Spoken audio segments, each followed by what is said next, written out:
Hi and welcome to Lois and Morgana Davidson Art. It's Lois here, and today I'll be painting this beautiful Yorkshire moorland scene of a lone tree on a hill covered with sort of scrubby gorse bushes in late winter, early spring, with lots of beautiful dead bracken and heather and a wild sky in the background. This is my photograph. I think that's an oak tree there without its leaves. So that will be the focus. And this is a photograph from Pixabay. I'll leave a link to that below for you to refer to. My colours today are going to be perylene green and sap green. So I'm going to be using pre-mixed greens for this. And I think this is a really easy way for beginners to sort of begin to free themselves up and paint this sort of a scene, because mixing your own greens, whilst immensely satisfying, can be a little bit of a challenge for beginners. So today I'm going to be showing you how to use these pre-mixed greens along with a few other colours in my limited palette. So from left to right, I've got Winsor & Newton perylene green, and all the rest are Cotman colours. Sap green, yellow ochre, burnt sienna, indigo, raw umber, and then just at the end I've got some neutral tint. This is our own handmade paint, but you can use neutral tint by Holbein or any other brand, and if you don't have neutral tint you can use Payne's Grey. These are the brushes that I'm using today. There's, from left to right, Princeton Aqua Elite 1.5 inch modeler. And then there's my size 14 Escoda Ultimo synthetic mop brush, a size 14 Escoda Perla synthetic round brush, a 3/4 inch Cotman synthetic flat brush, and then there's a small unbranded Chinese calligraphy brush with a fine point, but you can use any small brush with a fine point. And then finally a palette knife that I shall use to etch into the damp paint, just to create sort of sticks and twigs and grasses, that sort of thing. I'm using a 1/4 imperial sheet of Saunders Waterford cold pressed paper. That's 11 inches by 15 inches or 28 centimetres by 38 centimetres. It's taped to my board. My board is at an angle of about 45 degrees, so gravity can help me paint. And it's taped to my board with ordinary decorator's masking tape. I don't pre-stretch my paper. It will buckle a bit as I paint, but then as it dries it will flatten out. You can see that I've roughly sketched out the position of my hill and my gorse bushes and my tree. And it's important for beginners to note how simple I've kept it. Just the outline of the tree, a few sort of scribbly lines for my horizon line, and the little straight line at the left for the distant land that's just going off into the mist. If you pause the video here, then you will be able to refer to or copy my sketch. And the first thing I'm going to do is use my modeler brush or any wash brush just to wet the page all over. I'm not worried about keeping any of the paper dry because I want washes to cover the entire page. And I'm going to be painting the sky first. I don't want my page to be sopping wet, just damp, and then leaving it for a moment just to allow the water to sort of soak into the paper a bit. Maybe add a little bit more across the top because gravity will be bringing that water down as my board's at an angle. Now this is my sky colour, which is cobalt blue, burnt umber, raw umber, burnt sienna, and a bit of the yellow ochre added into it to make this grey. There's variety in it because I don't want it to be a flat wash. I want this to imitate a sort of cloudy grey sky. So I'm trying to keep a few unpainted areas because the paper is wet. Those areas will soften and diffuse. And then I'm covering the sky area, sort of tending the brush up towards the top right so I get some sort of directionality of my clouds. So it looks like they're blowing in sort of across the land on the right and up over the hill of this bleak moorland scene. So I'm mixing up a slightly darker mix. For this I'm adding a bit more cobalt blue, a bit more burnt sienna, and that then comes just below that sort of little bit of land that I'm just going to suggest on the left. Then pulling up these slightly darker clouds. Remember that watercolour always dries back a lot lighter than when you put it on, so you do want to judge it to be a little bit too dark when you first put it on, because if you put it on and it looks okay, then it's probably going to dry a bit too light. You can see that lovely sort of raw umber and yellow ochre glow coming through the grey in places. That's because the mixture of paint for my grey is sort of splitting out a little bit on the damp page, but that's working really well here to give me this very atmospheric sky. Just using a clean damp brush now just to straighten up that little bit of horizon that I have over on the left. Now with a bit of paper towel, just cleaning off some of that sky colour to give myself room now in my roasting tray, which I use as a palette with freshly squeezed paint, to start mixing up greens, reds and browns for my moorland. And on my palette, I'm mixing up the perylene green and the sap green into separate puddles, but merging them at each end, then some yellow ochre, and with a bit of raw umber and my burnt sienna, keeping sort of separate colours but allowing them to merge within my tray. And then I'm trying to use, by using the Watercolor brush first, you can see I'm getting my darker green across the right, which is the foreground where the tree's going to be. I'm painting straight over where my tree's going to be because of course that's going to be darker. I can put that in later.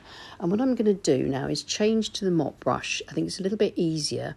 And I'm dipping into the different colour puddles that I've mixed up, and I'm just bringing those across, looking at my photograph, and without being a slave to it, I'm using the photograph as a guide and using the perylene green over here on the right to get in some really nice dark greens. Perylene green's a lovely colour. It's technically a black, but it's this really deep green, so you can go ever so dark, but you can also go really light, and it complements the sap green really nicely here, as does the yellow ochre and the burnt sienna and a little bit of the raw umber. So I'm swapping between all these colours and using sort of directional brushwork to work across the hill, changing my colours, washing my brush out, squeezing out any excess water or wiping it onto a paper towel so it's not too wet, to keep my paint nice and fresh, nice and rich, so it's well pigmented. Remember, if it goes on too light at this stage, it will dry even lighter.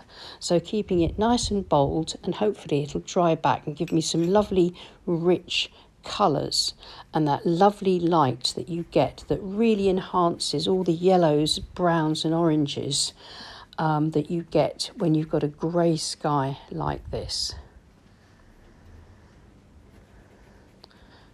Swapping between the mottler and the mop at different times, using the corner of the mottler here, you can see applying the really rich paint into the wet hillside. So it's where the paint's very rich, it's holding its shape. Where it's less rich, across the bottom, because of the board being at an angle of 45 degrees, the bottom edge is softening and diffusing, and that's just giving me this effect of growth coming up out of the hillside. So gravity will really help here. By having your board slightly sloping, it just helps all the colours to marry and mingle, as long as you're not using too much water. I'm going to add a little bit of neutral tint now into the hillside here and there. This is a nice sort of warm dark, and it's just going to help me to get some sort of shadows in and around the gorse bushes and the heather onto the hillside, and just give me some slightly softer greyish tones here and there for shadows. And that in itself will help to sort of harmonise the sky and the landscape. Working quite quickly at the moment because this is all wet into wet. So I'm trying to just make sure I get all my colours in so that they can soften and diffuse. Changed again now to my Escoda Perla synthetic round brush and some nice rich burnt sienna. As the paint dries, as the paper dries, I'm using subtly richer paint and drier paint, and just building up those little touches of colour and detail with this round brush where I need them.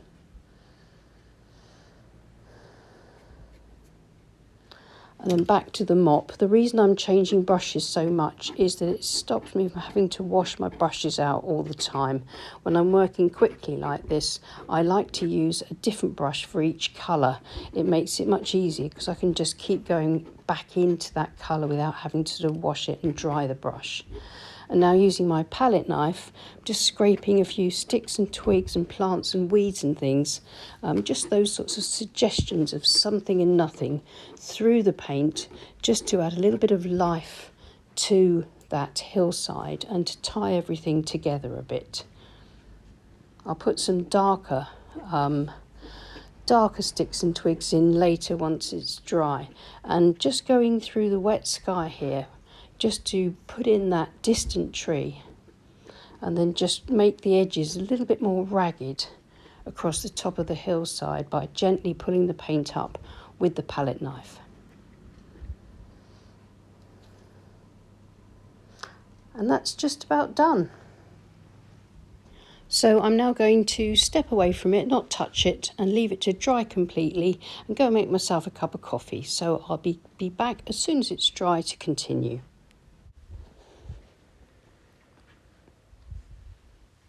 So here's the painting. It's dried back nicely. We've still got some nice strong yet soft colours. The Moorland hillside is sort of like a loose patchwork of bracken and gorse. The job now is to bring the painting together. What we've got is a loose sky and a loose landscape, and a bit of detail now, including the tree, will hopefully bring the scene together in a very simple but loose way. So I'm using my size 14 Escoda Perla synthetic brush and a very dry mix of cobalt blue, neutral tint, burnt sienna, and a little bit of the ochre in it, the yellow ochre, and a very dry mix. So I've dabbed my brush out onto a paper towel to remove any excess moisture, and I'm just using the belly of the brush to scrape across the texture of the paper and give myself those tiny sort of twigs at the ends of each of the branches, where I'd sort of drawn in a very faint line to outline the canopy of the tree, or the twig canopy. So doing that first has just given me the shape of the tree, the outline of it. And now I'm going to add some water to that mix so it's not quite so dry but still nice and dark.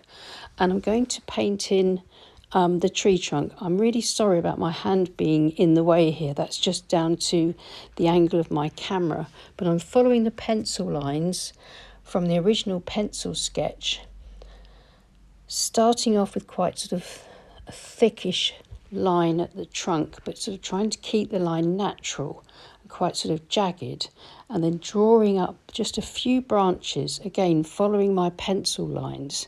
I'm not going to put in too many branches, but just enough to fill out the silhouette, and each time I'm bringing up the branch towards the dry brush twigs at the end of the canopies. I'm taking the pressure off the brush and just using the tip to create really nice fine lines, and then splitting those fine lines up into sort of a little bit like the wires on an umbrella to come up to each part of the canopy with a few different lines, if you see what I mean.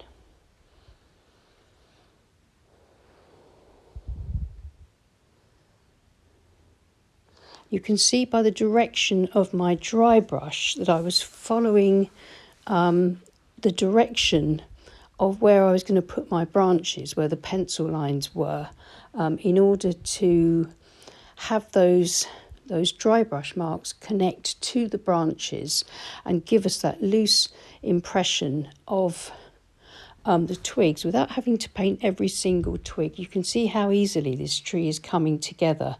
It's effective, but it's very, very simple. And straight away, having that tree there just gives us that sort of convincing look of the moorland hillside. And by bending the tree over slightly towards the right, we are giving the painting some life and some movement and a look of being sort of windswept. I'm just doing the same with a slightly paler mix of the same colour, working around the lighter marks that I'd etched into the sky with the palette knife when the paint was still damp. And there I've got my distant tree. I'm using my small calligraphy brush for this because I'm keeping the lines really fine.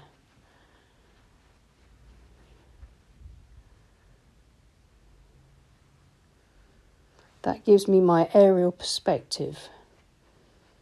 And darkening up the top of the hill, all this sort of these gorse bushes here, using the belly of the brush and very rich perylene green with a little bit of neutral tint, working sort of between those two branches, those two trunks, just bringing it down, and then I will soften the top of the hill, the dark line. I'll soften that off with a bit of water and just sort of bring some of that darker gorse down into the rest of the hill. And I can soften back with my finger in places or with a clean damp brush. So I've got a nice hard line across the top of the hill, the top of the gorse bushes where they're against the sky, but really soft where they blend into the hill.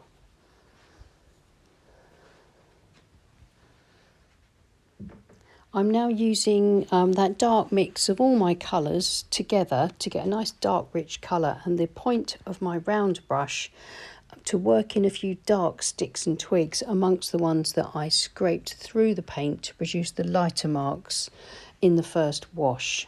Just putting enough in here and there just to add some variety and a little bit of crisper focus to those areas. It's sort of pulling together each patch of gorse and bracken, sort of darkening up if I need to here and there.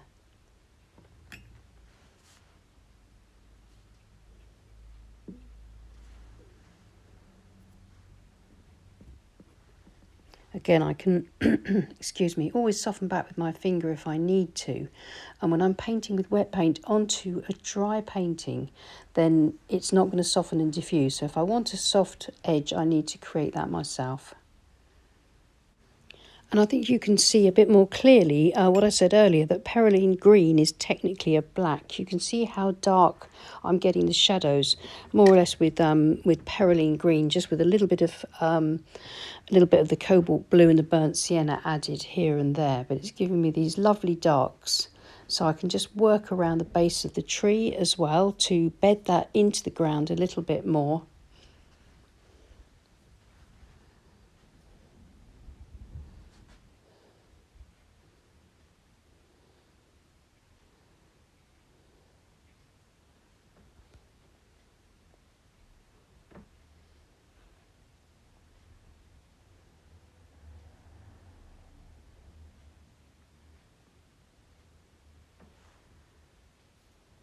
And now working in some quite rich burnt sienna in amongst the perylene green.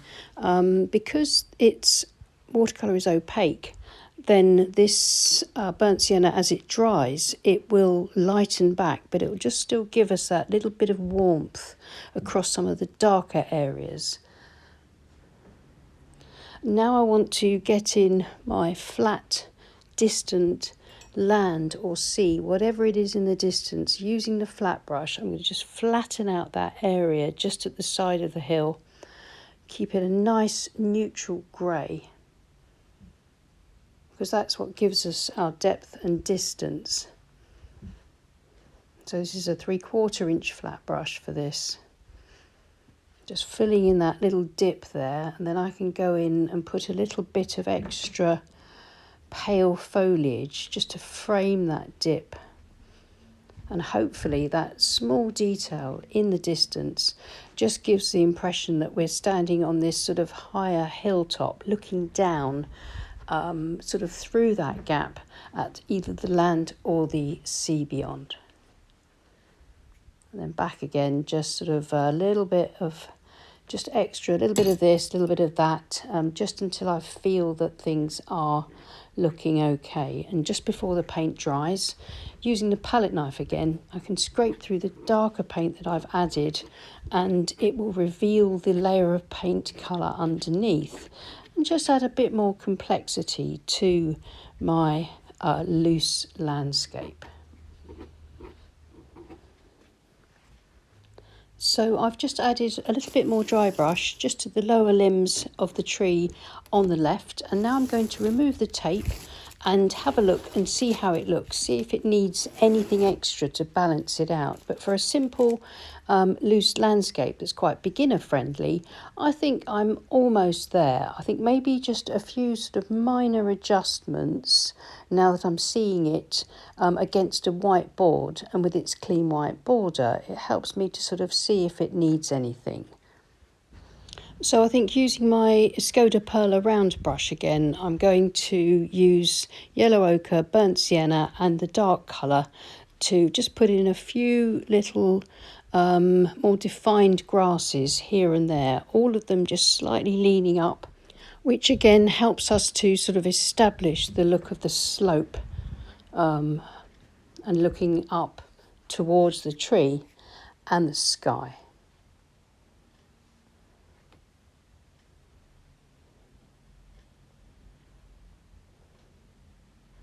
Being careful not to overdo it, but just enough, I think, because as it dries back, it'll dry back a little bit lighter, but I think it just finishes things off nicely.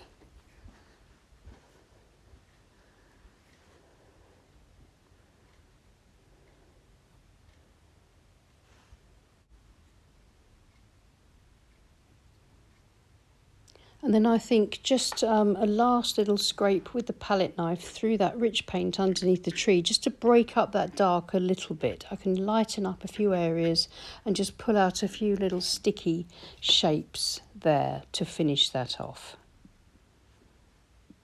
So here's the finished painting, and I hope you enjoyed watching that. I really enjoyed painting it. And of course, these sorts of techniques are the kind of techniques that you can practice and try out for all sorts of different landscapes. It doesn't have to just be for this painting. These are transferable skills that you can put into use and practice for your own paintings of any sort of similar scenes where you've got a sort of patchwork of grasses, reeds, moorland, plants, anything like that. Just change up the colours to suit the scene and keep things nice and loose. Paint it in wet to start with, and then once dry, just bring a little bit of detail to bear here and there across the scene, and make sure that you use aerial perspective so that things that are nearer to you are darker and more detailed, and they get paler and cooler as they recede back into the distance, and that's how you'll create depth and distance in your painting. So thank you very much for watching. Please leave us a like and subscribe to our channel if you haven't already, and if you click on the bell icon you'll be notified whenever we post a new video. And thank you so much to everyone that supports us on Patreon. And if you'd like to support either of us, please follow the links below to Morgana and my Patreon pages. Thanks so much. Have a lovely week. I'll see you again soon. And happy painting. Bye.